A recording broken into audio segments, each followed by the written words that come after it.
노벨 경제학상 수상자이고 현대 경제학의 아버지라고 불리는, 이런 건 누가 만든지 모르겠어요. 그렇게 불리는 폴 셰뮤엘슨이라는 교수님이 행복 공식, 행복 방정식이라는 그러한 그 공식을 만들었습니다. 어렵지 않아요. 행복은 소유 나누기 욕망, 정말 간단하죠. 소유 나누기 욕망으로 그렇게 방정식을 만들었어요. 이 정의대로라면 소유가 많으면 많을수록 행복해지고 욕망이 작아지면 작아질수록 행복해진다는 거죠. 참 단순한 논리죠. 경제학자니까 단순하게 이렇게 한 것 같아요. 지금 우리 사람들의 이 모습을 보면, 특히나 SNS, 페이스북이나 인스타그램이나 이런 것들 이렇게 보면 사람들이 자기 소유를 자랑해요. 내가 가지고 있는 좋은 차, 내가 가지고 있는 좋은 명품들, 또 내가 살고 있는 좋은 집들, 그리고 내가 누리고 있는 어떤 여유 있는 그런 소유들, 이런 것들을 막 사진에 찍어서 자랑하죠. 또 이 사진이 더욱더 극대화되기 위해서는 약간은 무심한 듯, 그 무심하다는 게 나의 욕망은 그렇게 크지 않다라는 상황을 만들어내죠.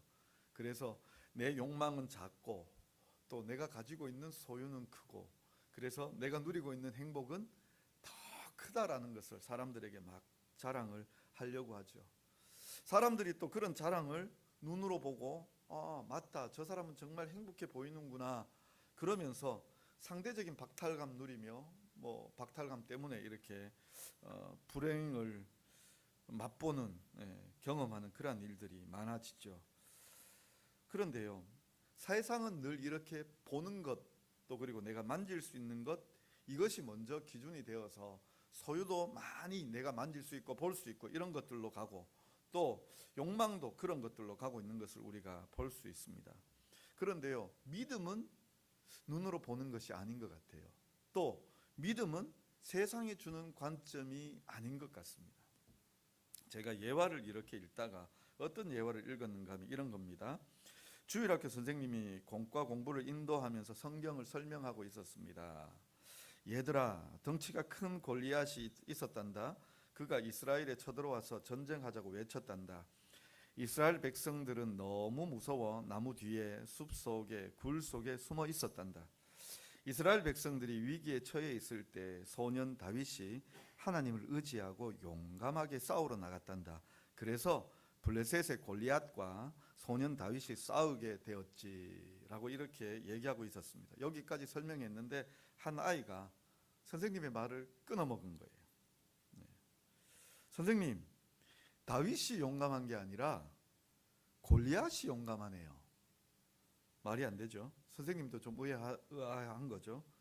그래서 선생님이 아이에게 물었습니다. 어째서 다윗이 용감한 게 아니라 골리앗이 용감하다고 생각하니? 라고 그렇게 물었는데요, 이 아이가 대답합니다. 다윗은 아무리 작아도 하나님께서 함께 하시니까 나가서 싸우는 것이 당연한 것이지만, 골리앗은 아무리 커도 하나님도 함께 하시지 않는데 자기만 믿고 싸우는 것이 얼마나 용감해요. 그 말이 맞는 것 같죠. 관점이 달라지는 겁니다. 아이가 정말 순수하지만 믿음의 관점으로 보고 있으니까요, 골리앗은 하나님 없이 나오고 다윗은 하나님과 함께 나갑니다. 누가 이기겠습니까? 누가 더 용감한 거겠습니까? 골리앗이 용감한 거예요. 골리앗이 이 하나님과 함께하는 다윗에게 싸움으로 붙으니까요, 골리앗이 용감한 것이 되는 거죠. 기준이 다른 겁니다. 보는 관점이 다른 겁니다.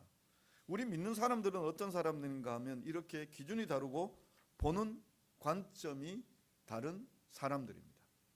오늘 아나돗의 밭을 사라, 이 앞뒤 상황을 좀 설명을 좀 드릴게요. 32장을 보면 이렇게 시작합니다. 32장 1절에요. 유다의 시드기야 왕 10째 해, 곧 느부갓네살 18째 해에 여호와의 말씀이 예레미야에게 임하니라 라고 그렇게 말씀이 시작하고 있습니다. 지금 때가 언제 때인가 하면 시드기야 10째 해라고 이야기합니다. 시드기야 10째 해는 이스라엘 패망의, 유다의 패망의 한 해 전입니다. 시드기야 11째 해에 바벨론이 쳐들어와서 이 유다를 완전히 멸망시켜 버립니다. 그러면 제가 설명하기 위하여요, 조금만 더 앞으로 올라가 볼게요. 이 시드기야의 아버지가 누구인가 하면 요시야예요. 요시야. 그런데 요시야와 이 시드기야 왕 사이에는 몇 명의 왕이 있느냐 하면은요, 자, 지금부터 이름이 좀 헷갈리니까요, 잘 들으셔야 됩니다. 여호아하스라는 왕이 하나 있습니다. 요아스 다음에 여호아하스라는 왕이 있고요. 그 다음에 여호야김, 왜 여호아하스, 여호야김, 그리고 여호야긴, 그 다음에 시드기야예요. 근데 여기서 요시야의 아들은요, 여호아하스가 요시야의 아들입니다. 그리고 여호야김도 요시야의 아들입니다. 그러면 여호아하스와 여호야김도 형제지간이죠. 그리고 여호야긴은 여호야김의 아들입니다. 그러면 요아스에게 있어서는 여호야긴은 손자입니다. 그런데 여기 마지막 시드기야 왕은 누구인가 하면 요아스의 아들이니까요. 다시 말하자면 이 여호야긴의 숙부가 되어집니다. 그러면 다시요, 좀 복잡하게 설명을 드렸는데, 여호아하스, 여호야김, 시드기야는 형제입니다. 요시야의 아들들입니다. 지금 요아스에서 내려와서 여호아스로 왔다가 옆으로 가서 여호야김이 되었다가 여호야긴으로 내려왔다가 시드기야로 다시 올라간 거죠. 이렇게. 이해하셨습니까? 그런데 이렇게 이해하시는데, 요시야라는 왕이 죄송합니다. 요아스라고 해서 죄송합니다. 요시야라는 왕이 애굽하고 전쟁하다가 무깃도에서 전사합니다. 아버지가 전사했으니까 당연스럽게 이제 그 아들 여호아하스가 왕이 되었어요. 그런데 여호아하스가 몇 달간 왕이 되는가 하면 석 달간 왕이 돼요. 애굽이 그대로 밀어붙여서 그 무깃도 전투에서 선왕이 죽고 급하게 지금 여호아하스가 왕이 되었는데 계속해서 밀어붙여서 이 애굽이 쳐들어온 거예요. 그리고는 이 여호아하스를 폐위시켜 버리고 그의 형제가 되는 여호야김을 왕을 세운 거예요. 그러면 여호야김은 누구를 배경을 삼고 있습니까? 애굽을 배경 삼고 있죠, 그죠? 그런데 여호야김 시대에 바벨론이 쳐들어왔어요. 그래서 1차로 포로로 잡아가고 성전 기구들 빼앗아가고 또 왕궁에 있는 보물들 빼앗아갔어요. 그래서 이 여호야김이 바벨론을 섬기고 있었는데 한 3년쯤 섬겼는데 바벨론이 지금 본국이 어지러워진 거예요. 본국이 어지러워져서 요때가 기회다 싶어서, 또 그리고 여호야김을 누가 세웠습니까? 애굽이 세웠잖아요. 그러니까 애굽의 배후 세력을 힘입어서 바벨론에다가 섬기는 걸, 다시 말하자면 조공 바치는 걸 끊어버린 거예요. 그렇지만 바벨론이 어떻게 할 수가 없었어요. 왜냐하면 지금 자기 중앙정부가 지금 흔들리고 있는 상황이니까, 왕실에서 지금 분란이 일어나서 지금 어떻게 할 수가 없으니까 두고 보자 하고 이렇게만 있는 거예요. 그래서 시간이 흘러서 이게 이제 여호야김이 11째 해 11년 동안 다스리게 되어지는데, 그때 되어졌을 때 바벨론이 다 정리가 된 거예요. 그래서 느부갓네살 왕이 내려와서 여호야김을 폐위시켜 버렸어요. 왜냐하면 애굽을 배후 삼아서 자꾸 이제 뭐 좀 표현을 그러자면 이렇게 자꾸 깐죽거리니까요. 이 여호야김을 사로잡아 바벨론으로 데려가고, 그리고 그의 아들 여호야긴을 왕으로 세웠는데, 이 여호야긴도 계속해서 바벨론에게 항명을 하고 있는 거죠. 반항을 하고 있는 거죠. 그러니까 여호야긴도 석 달 만에 폐위시켜 버립니다. 폐위시켜 버리고는 시드기야를 세워 놓은 거예요.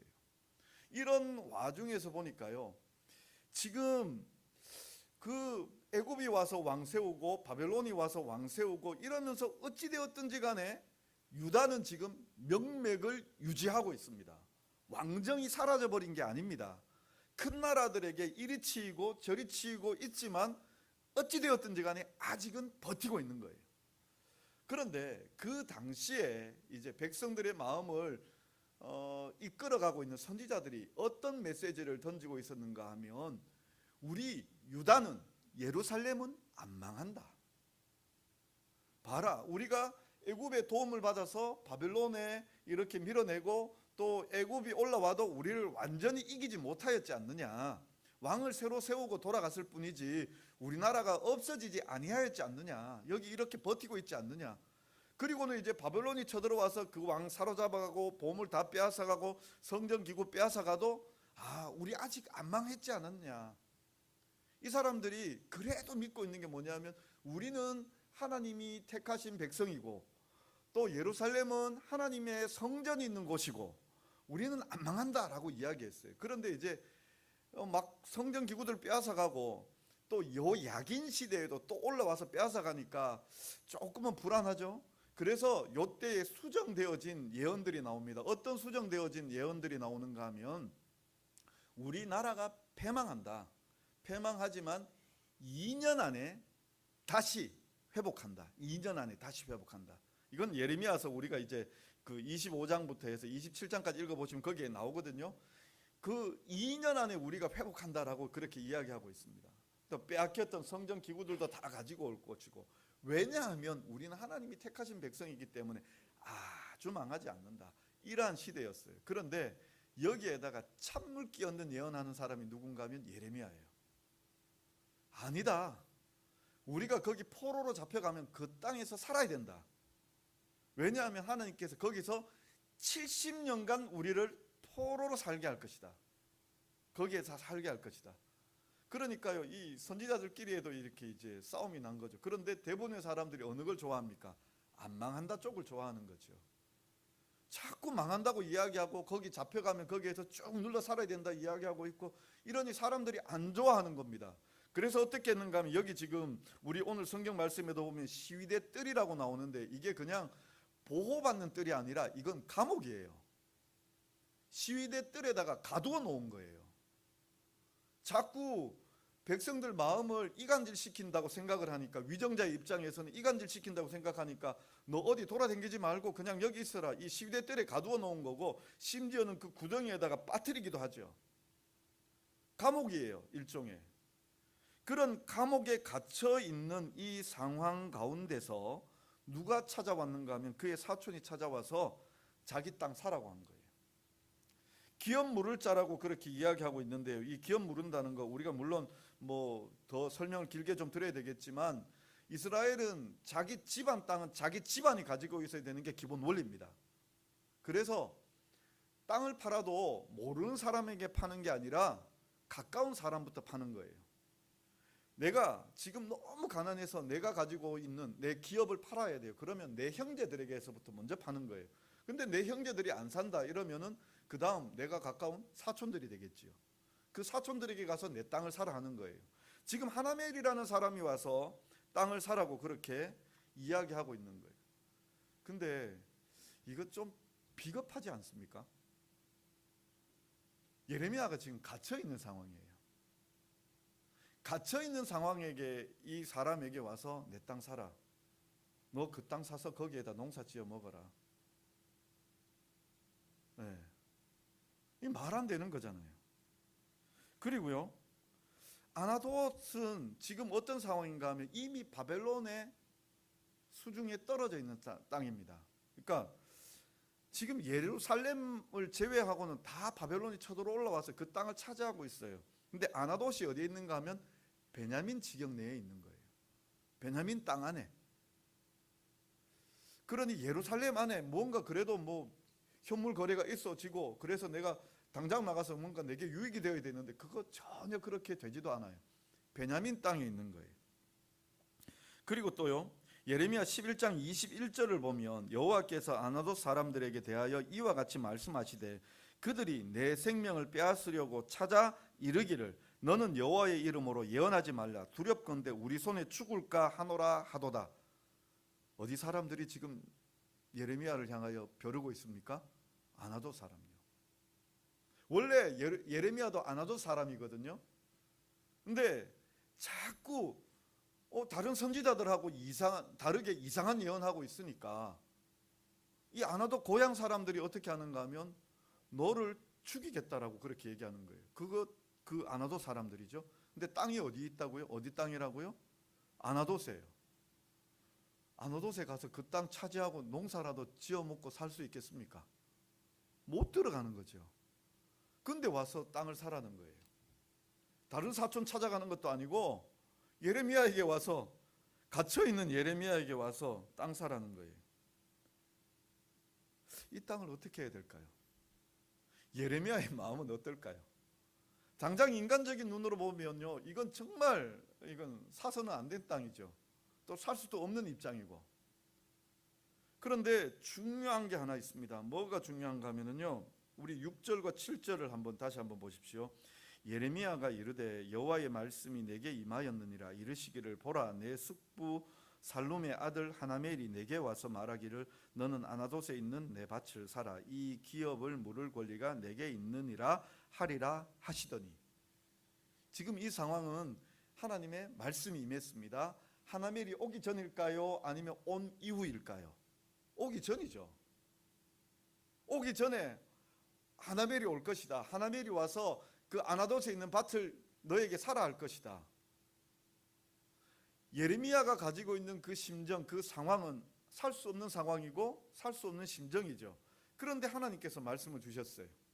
그 다음에 더 재밌는 게 있습니다. 8절 제일 끝에 한번 보십시오. 8절 제일 끝에 보시면 내가 이것이 여호와의 말씀인 줄 알았으므로, 내가 이것이 여호와의 말씀인 줄 알았으므로. 이건 솔직하게 얘기하자면 이런 겁니다. 하나님의 말씀이 아니었다면 나는 이 땅을 샀다 안 샀다? 안 샀다라는 얘기죠. 하나님이 미리 말씀을 하셨고, 그리고 하나님의 말씀이기 때문에 내가 이 땅을 샀다라는 거예요. 근데 더 재밌는 게 또 있습니다. 어떤 건가 하면요, 16절로 가보겠습니다. 이 16절은요, 그 앞에 이제 우리가 쭉 읽었을 때 보면, 우리 말씀을 15절까지 읽었을 때 보면 이제 하나멜과 예레미야가 매매 계약을 맺었죠. 매매 계약을 맺었습니다. 그래서 매매 계약을 해서 이 계약서도 두 개 써서 하나는 봉인을 하고 하나는 봉인을 안 해요. 왜냐하면 봉인 안 한 건 모든 사람들이 볼 수 있도록 하는 거고, 봉인된 거는 그 속에 똑같은 걸 이제 봉인해서 여기에 남겨둔다라는 의미를 가지고 있는 거죠. 기록 보존의 의미를 가지고 있는 거죠. 그래서 거기에 많은 사람들이 함께 증인이 있어요. 바룩이 있었고, 또 거기 시위대 뜰 안에 있는 많은 사람들이 함께 봤고, 그래서 거래가 완료되었어요. 예레미야의 마음이 어떨까요? 자, 이제 시원하게 끝냈으니까 기분 좋다라고 얘기할까요? 16절 이렇게 시작합니다. 내가 매매 증서를 네리야의 아들 바룩에게 넘겨준 뒤에 여호와께 기도하여 이르되 슬프도소이다. 슬프도소이다. 땅 사서 기쁜 게 아니라 첫 마디가 슬프도소이다예요.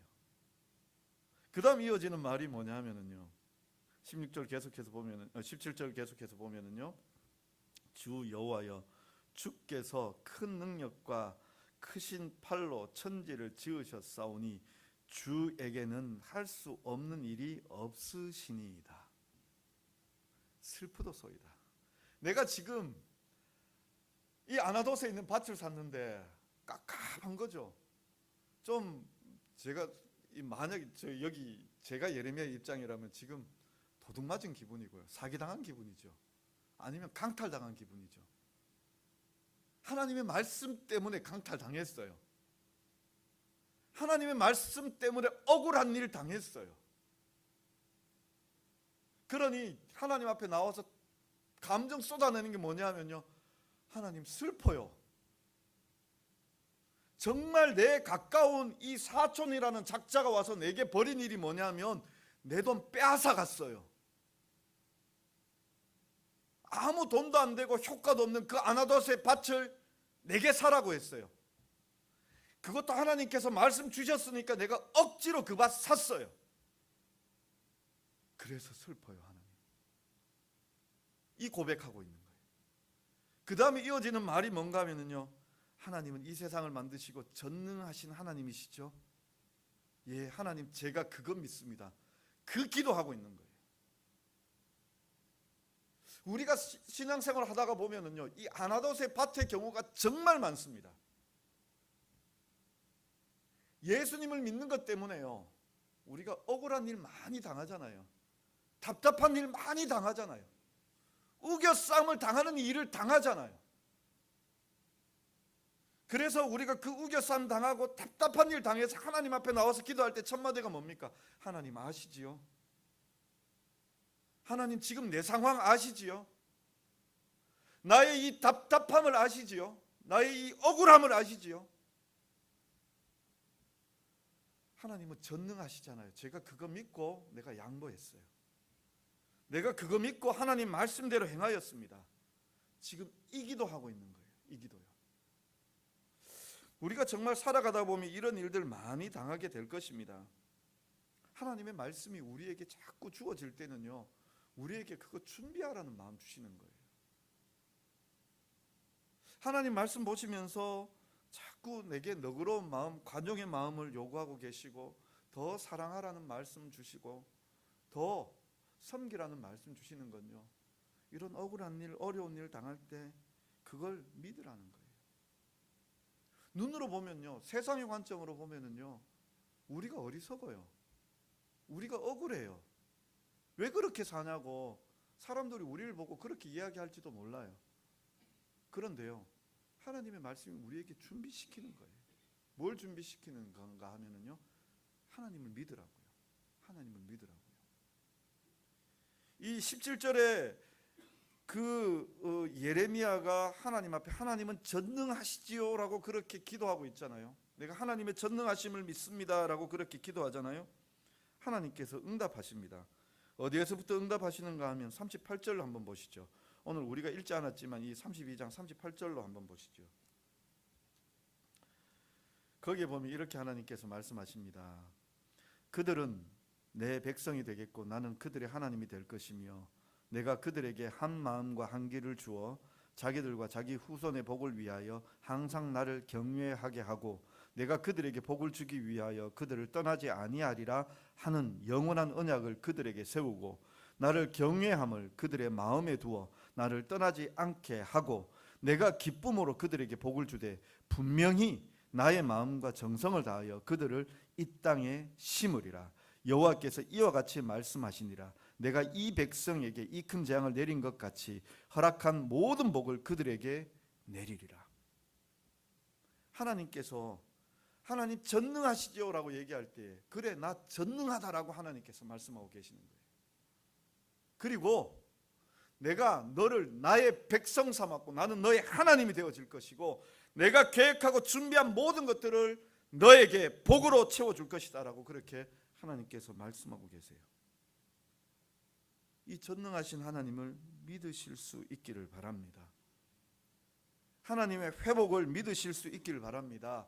하나님께서 우리를 소유하고 계신다라는 것을 믿으실 수 있기를 바랍니다.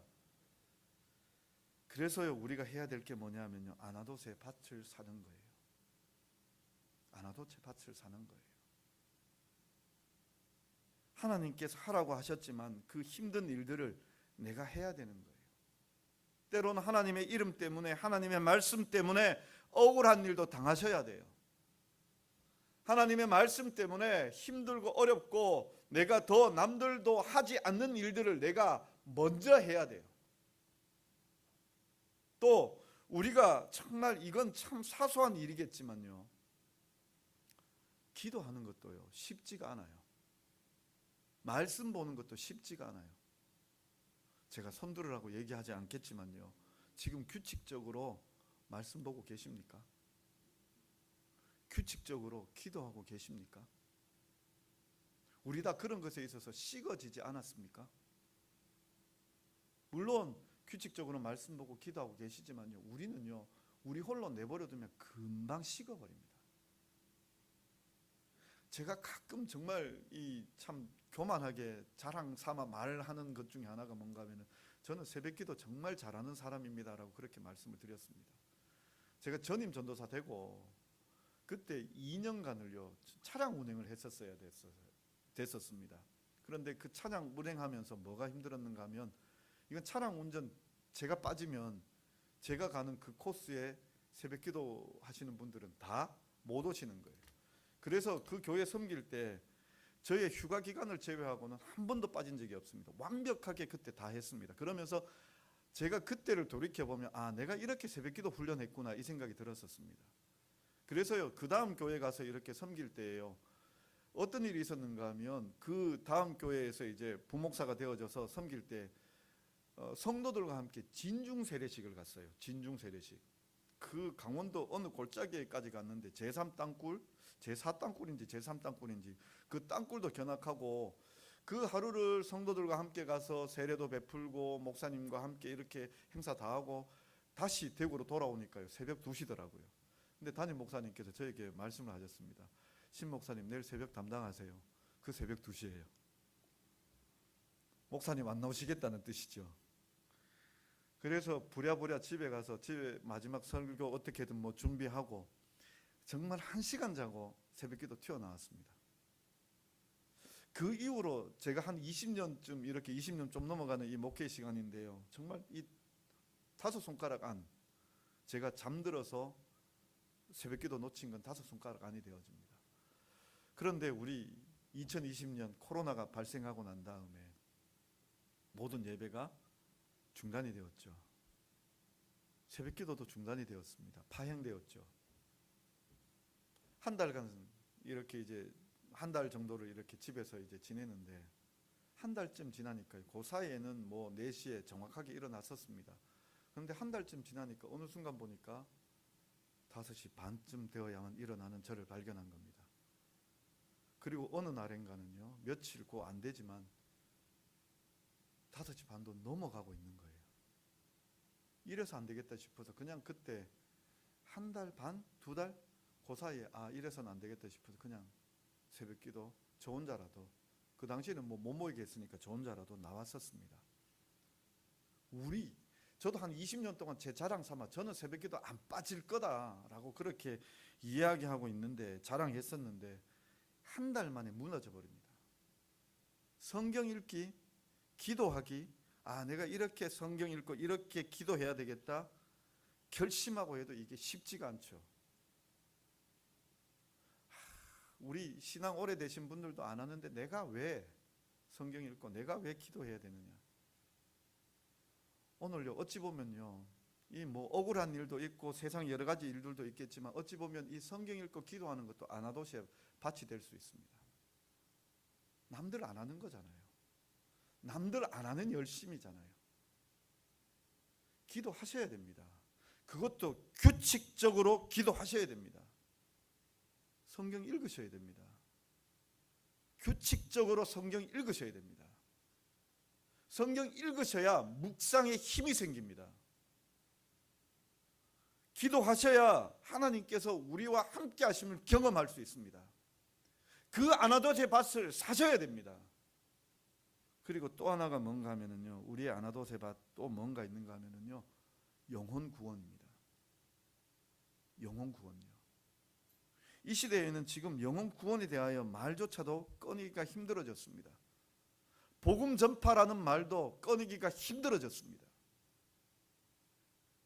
다시 얘기하자면요, 전도합시다라고 이야기하면요, 그 말이 힘들어진 시대입니다. 전도가 분명히 하나님의 뜻이잖아요. 우리에게 주어진 명령이잖아요. 너희는 땅 끝까지 가서 복음을 전하고 제자를 삼아 그 교회를 세우라고 그렇게 말씀을 하고 있잖아요. 그런데 우리가 이 일 안 하고 있어요. 내가 왜 그 일을 하는데요? 우리가 왜 그 일을 하는데요? 라고 그렇게 이야기하며 그 일은 마치 나와 전혀 상관없는 일처럼 그렇게 여겨지고 있잖아요.